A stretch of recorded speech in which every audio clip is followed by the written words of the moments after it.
2/3 being in the affirmative, the rules are suspended, the bill is passed. The U.S. House of Representatives on Wednesday passed a bill cracking down on TikTok.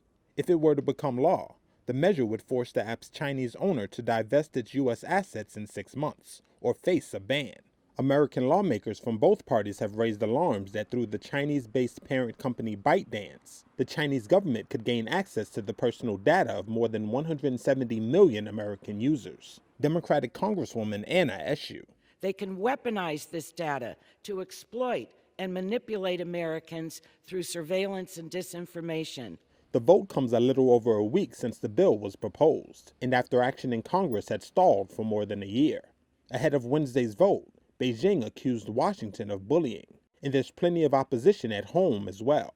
Republican Congressman Dan Bishop. The proper relationship between government and citizen in the United States is that the citizen decides what to be exposed to and what ideologies to embrace and consider, and is always free to engage in expression, including across international boundaries.